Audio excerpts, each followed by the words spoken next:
Feliz vida, feliz dia, feliz tarde ou feliz noite. Hoje nós vamos falar sobre os nossos karmas, a crítica, no, na continuação do livro e da leitura desse estudo, As Dores da Alma.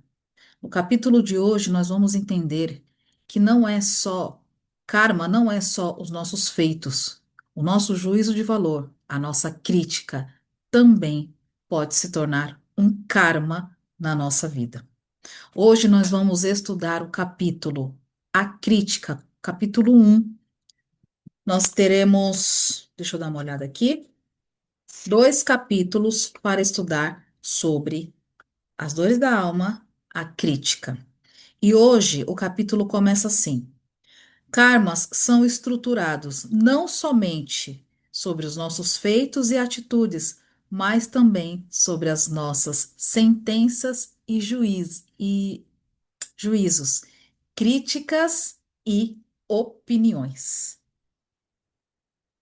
Esse capítulo já inicia com 10 tapas na nossa cara, porque a gente acredita, principalmente os espiritualistas de plantão, ele fala assim: nossa, eu não faço mal a ninguém, eu não roubo, eu não mato, eu tenho uma vida perfeita, então por que que as coisas de ruim acontecem comigo? Mal sabe eles e até eu mesma que a nossa própria língua é que traz conflitos, problemas e maldições para as nossas vidas. E nós precisamos ter olhos atentos a isso. É uma leitura curta, mas ela é uma leitura profunda e é importante a gente refletir sobre esse tema. Começa o capítulo assim: no Evangelho de Lucas, capítulo 6, versículo 42. O mestre propõe: Hipócritas, tire primeiro a trave do seu olho e então verás bem para tirar o argueiro que está no olho do seu irmão. É um texto conhecido. O que ele quer dizer? Limpe você, e aí a gente vai entender aqui nesse capítulo uma coisa um pouquinho mais interessante. Observe você. Se você está julgando o outro, será que isso não é uma projeção sua? Se você está olhando para o outro, será que você não tem que limpar primeiro os seus óculos, mudar o seu olhar para entender se isso que você está olhando no outro não é seu? É mais ou menos isso que ele quer dizer. Então vamos lá para o texto. Por projeção psicológica, entende-se a atitude de perceber nos outros, com certa facilidade, nossos conflitos e dificuldades, com recusa, no entanto, de vê-los em nós mesmos. Dependendo do grau da distorção que fazemos dos fatos para atender às nossas teorias e irrealidades, é que se inicia em nossa intimidade o processo de paranoia. Os paranoicos possuem uma característica peculiar: relacionam qualquer acontecimento do mundo consigo mesmo. Ou melhor dizendo, desvirtuam a realidade dos fatos, trazendo para um nível pessoal tudo o que ocorre em sua volta. Você já se deparou com aquelas pessoas que, por exemplo, você faz um comentário, lê alguma coisa, ou conta alguma coisa e essa pessoa leva isso para o lado pessoal, ou acha que aquilo que você está falando está relacionado a ela? Então, gente, isso pode ser uma distorção da realidade. Na verdade, o que pode estar acontecendo é que, de alguma forma, o inconsciente daquela pessoa, e eu não digo aquela pessoa como se fosse algo de fora, eu digo a nós mesmos, nós passamos por isso o tempo todo.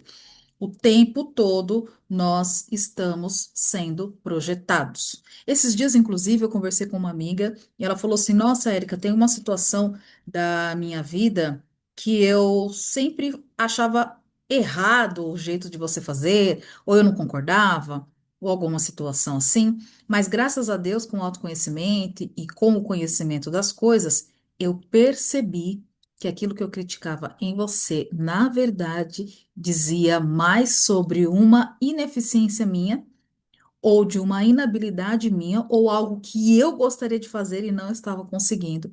E aí eu projetei isso em você. E se você parar para pensar, a maioria dos nossos problemas não são causadas só pelos agentes lá fora. Claro que as pessoas elas são maldosas, elas têm um quê de. Gente, fugiu a palavra. Ela tem um quê de responsabilidade. Responsabilidade. E naquilo que a gente sente, naquilo que a gente vivencia, muitas vezes até em algumas dores nossas. Contudo, isso está muito mais relacionado com o que estamos sentindo, o que nós estamos querendo, o que nós estamos precisando aprender, do que de fato aquela outra pessoa. E aqui no texto ele explica bastante isso, e você vai entender do que eu estou querendo dizer. Continuando a leitura. Quanto mais conscientizada for a criatura, tanto mais entende a ordem das coisas e mais as questionará em seu simbolismo. Estar perfeitamente harmonizado e centrado em tudo o que existe é um requisito primordial para atingirmos a plenitude da vida. Vou repetir. Estar perfeitamente harmonizado e centrado em tudo que existe é requisito primordial para atingirmos a plenitude da vida. O que significa dizer esse trecho? Tudo o que acontece na nossa vida não é para nos atingir pessoalmente.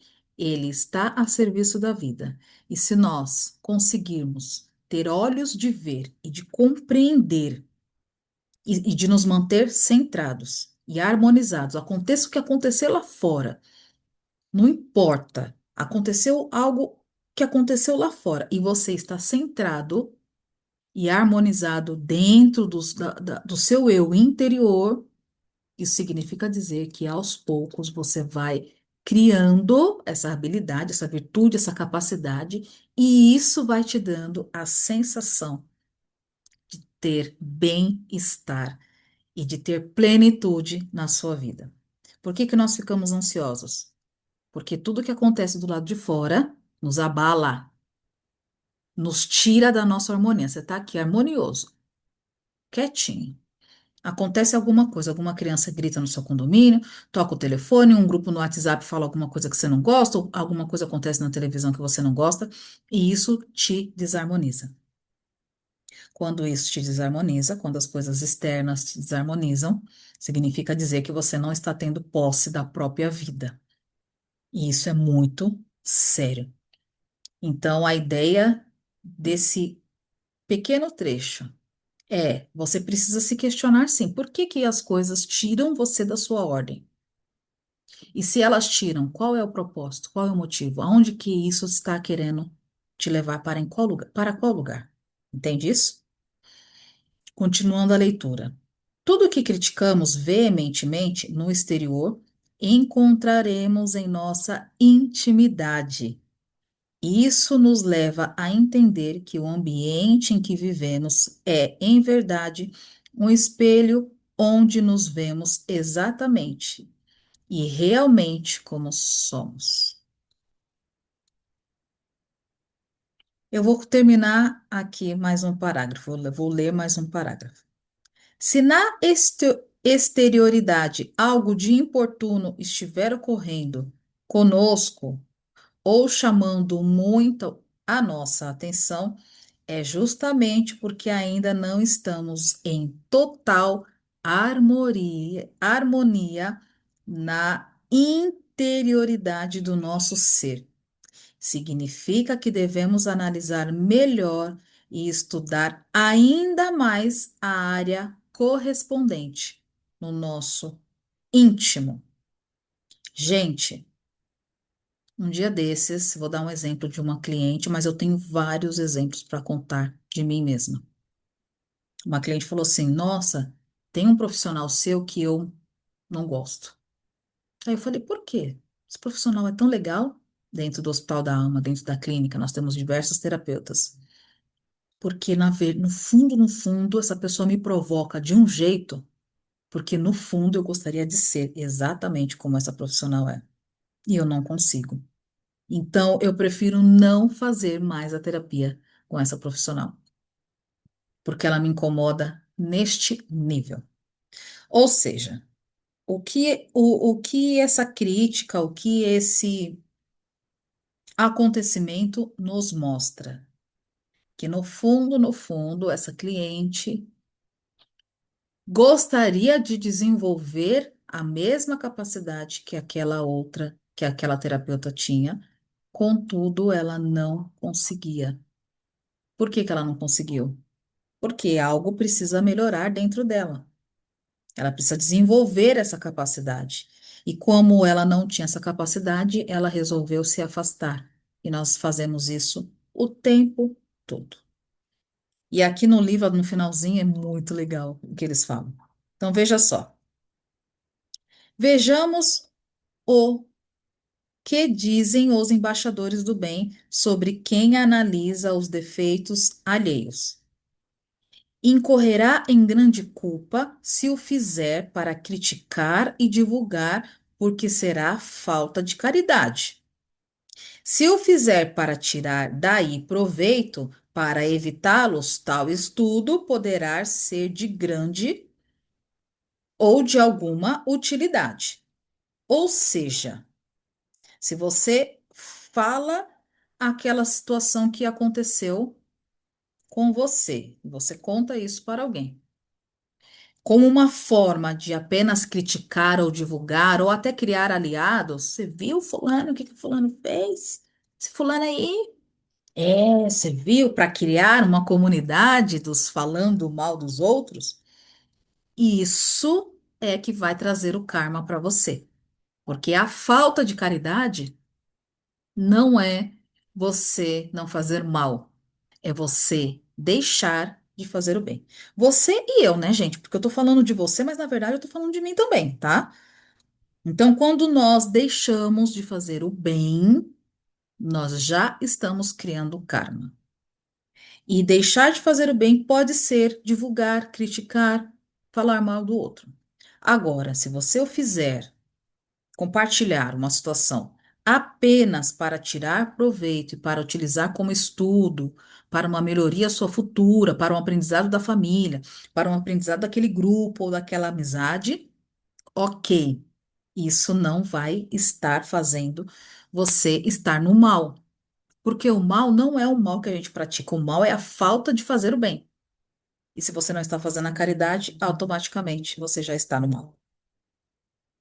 Olha só o que acontece. Olha só o que o texto diz, na verdade. Todas as maldades e eventos desagradáveis que visualizamos fora são somente mensageiros ou intermediários que tomam consciência a nossa parte inconsciente. Tudo que realmente estamos vivenciando no presente é tudo aquilo que estamos precisando neste momento. Eu gosto de uma filósofa da Nova Acrópole, Maria Lucilena. Adoro assistir os vídeos dela.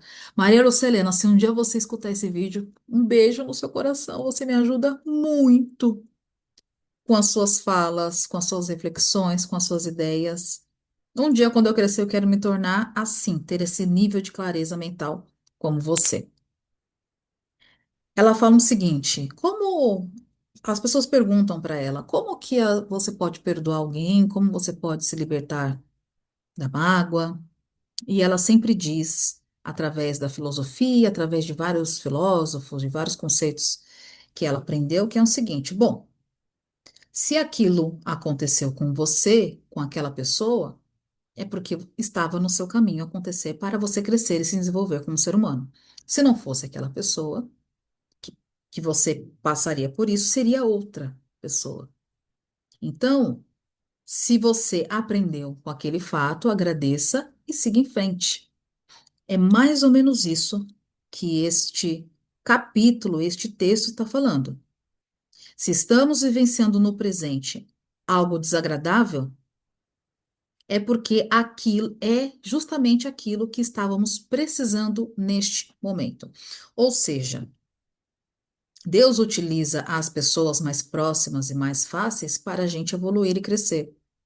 Não necessariamente porque é aquela pessoa, e geralmente, gente, as pessoas que mais trazem esses tipos de situações são pessoas próximas. Não tem como uma pessoa que você nunca viu, que você não conhece, te trazer um evento desagradável.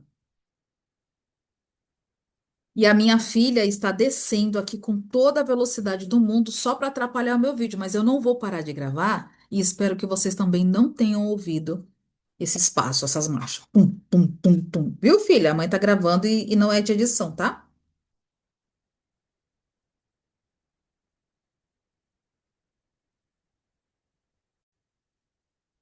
Dando as nossas reflexões, eu tive que pausar, gente, porque o barulho aqui foi imenso, mas eu não vou editar o vídeo. Então vamos lá. Continuando a leitura. Lemos a respeito de um assunto e logo atraímos criaturas que também se interessam pelo mesmo tema. Impressionamo-nos com um artigo de revista e logo em seguida, sem nunca comentar esse fato com ninguém, aparece pessoas nos presenteando com livros que abrange esta matéria. Esse encadeamento de fatos ou elos do acaso tem sua razão de ser, pois se baseia na lei da atração ou na lei das afinidades. Portanto, todo o acontecimento, toda a informação, todo conhecimento ou aproximação de que verdadeiramente precisamos, por certo, vivenciaremos. Ou seja, não tem como fugir. Não vai ter como. Tudo aquilo que a gente precisa aprender, a gente vai atrair por ressonância. Seja com o marido, seja com o namorado, seja com o pai, seja com a mãe. Já viu aquela situação que acontece assim, sei lá. Vou dar um exemplo meu, tá? Eu tenho um trauma de confiar nas pessoas. Criei esse trauma depois do fim do meu relacionamento. Meu ex-marido prometeu muitas coisas e não cumpriu quase nada. Então eu criei para mim um trauma e bloqueei. Fiquei alguns anos, uns 4 anos, sem confiar em ninguém. O que que começou a acontecer? Todas as pessoas que chegavam até mim, que eu conhecia, que retornavam à minha vida, falavam coisas que não cumpriam. Eu falei assim, não é possível. Então, não é uma questão do ex-marido. É uma questão do ex-marido, da amiga, do colega, do colega de trabalho, do grupo espiritual. Aí você pensa, tá, o que eu preciso aprender com isso? E aí caiu uma ficha gigantesca.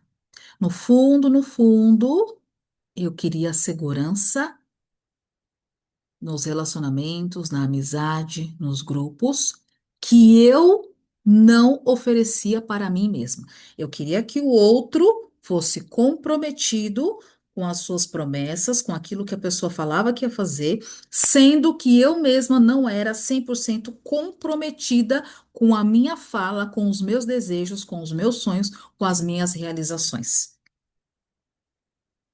Quando isso apareceu para mim, quando eu entendi que eu mesma, eu queria o comprometimento do outro, mas eu mesma não era comprometida 100% comigo, quando caiu essa ficha, parece que fez assim, ó, tchá, tchá, tchá, tchá.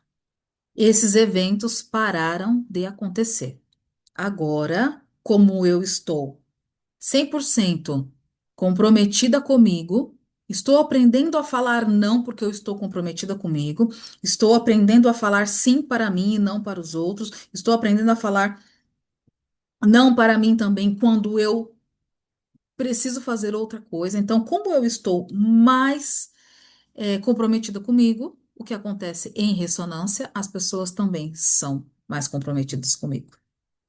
Bingo, que nem diz a Elaine Orives, bingo de milhões. É mais ou menos assim que funciona a lei da atração. Eu precisava aprender a ser mais comprometida comigo. Então, vários eventos desagradáveis aconteceram, porque uma hora isso tinha que acontecer. E demorou só uns 15 anos, até eu entender e depois parou. Entende isso, gente? Não é pessoal. A nossa evolução moral, a nossa evolução espiritual é entender que não é pessoal. Faz parte do nosso processo de aperfeiçoamento como seres humanos e como os espíritos imortais que somos. Continuando a leitura. Nossas afirmações diante da vida retomarão sempre de maneira inequívoca. Karmas são estruturados não somente sobre nossos feitos e atitudes, mas também sobre as nossas sentenças e juízos, críticas e opiniões. Isso é o subtítulo do texto porque ele fala sobre a falta de caridade. A crítica, as sentenças, as opiniões, ela não está dentro da virtude que é a indulgência, que é o que pede o nosso Mestre Jesus.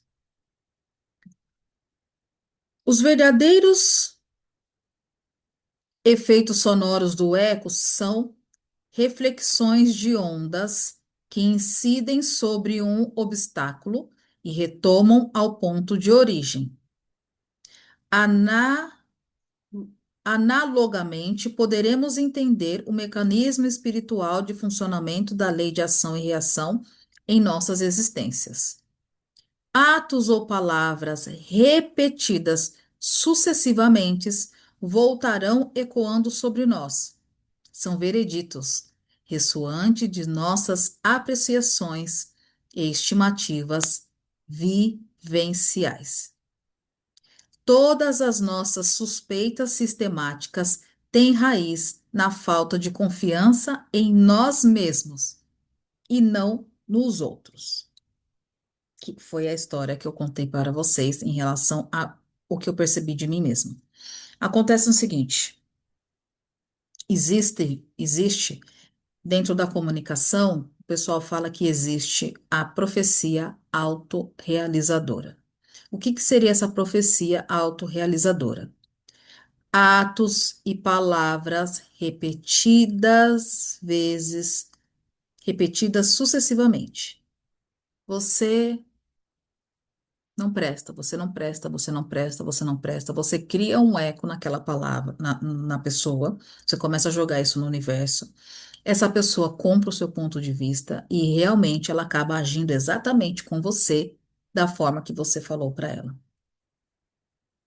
Você pode falar isso repetitivamente para você. Eu não sei, eu não consigo, eu não consigo, eu não consigo, eu não consigo, eu não consigo. E isso cria uma verdade em você e realmente você não consegue. É uma coisa tão boba, tão simples.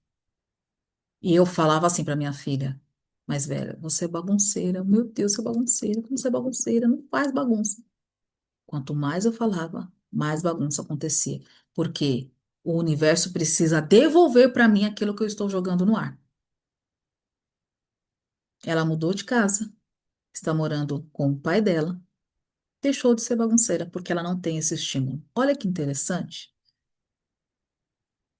Olha que interessante.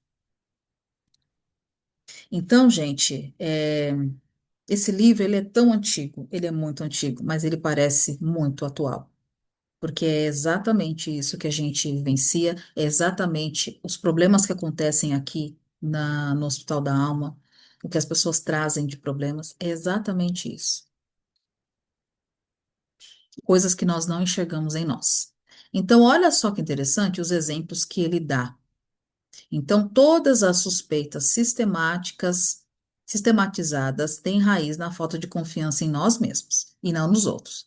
Exemplo: se criticamos o comportamento sexual alheio, podemos estar vivendo enormes conflitos afetivos dentro do nosso próprio lar. Se tememos a desconsideração, é possível termos desconsiderado alguma coisa muito significativa dentro da nossa intimidade. A gente pede consideração para o outro, né? A pessoa não me considera, não me dá valor. Você se dá valor? Você se considera? Você está considerando aquilo que é real e verdadeiro para você dentro da sua intimidade? Ou você está esperando isso de fora? Estão pegando a visão? Se desconfiamos que as pessoas querem nos controlar, provavelmente não estamos na posse do comando da nossa própria vida interior. Se condenamos a hipocrisia dos outros, talvez não estejamos sendo leais com as nossas próprias vocações e ideais. Ou seja, tudo aquilo que projetamos, tudo aquilo que projetamos do mundo, tudo aquilo que criticamos, que aí que continua dizendo o texto, né? As nossas mazelas, os infortúnios, tudo isso, na verdade, quer nos ensinar que a problemática existencial está em nós mesmos. Somente quando reconhecemos nossas traves, nossos dispositivos interiores que limitam nossa marcha evolutiva, é que poderemos ver com lucidez que realmente são elas as verdadeiras fontes da infelicidade que nos distanciam da paz e da harmonia que tanto buscamos. Gente, quando nós tivermos olhos de ver realmente aquela situação e pensar, ao invés de pensar, por que isso está acontecendo comigo? E começar a pensar assim, o que isso quer me ensinar? O que eu preciso aprender? O que eu estou deixando de fazer para mim? O que eu estou deixando de entender em relação a mim? Por que que isso está me trazendo gatilho? Por que que aquilo que está me incomodando no outro está ativando a minha própria sombra? Por quê? Quando a gente entende isso e quando a gente se relaciona com isso, aí sim a gente começa a evoluir. Aí sim, essa dor da crítica, porque a crítica é uma dor da alma. É muito ruim você ficar vivendo só para fora, criticando, olhando tudo que as outras pessoas estão fazendo, ao invés de você se cuidar e olhar para as suas necessidades, para aquilo que é importante e para aquilo que é lícito para você. Quando você entender, porque isso gasta energia, tá, gente? Criticar o outro, ficar pensando, ficar ali. Por que que o outro tá fazendo isso? Por que que a outra pessoa tá fazendo aquele blá, blá, blá? Isso cansa. Cansa a gente gasta energia. Às vezes a gente fica remoendo coisa 3, 4 dias. A gente não precisa disso. E se você está passando por isso, é um convite da vida.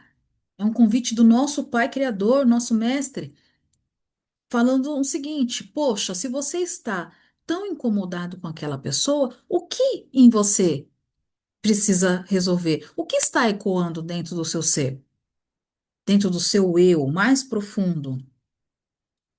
Olha só, uma vez eu estava criticando uma pessoa pela desorganização e pela falta de empenho no trabalho. Eu criticava, eu falava, você não está empenhado, você precisa fazer as coisas com mais coerência, com mais força, com mais verdade.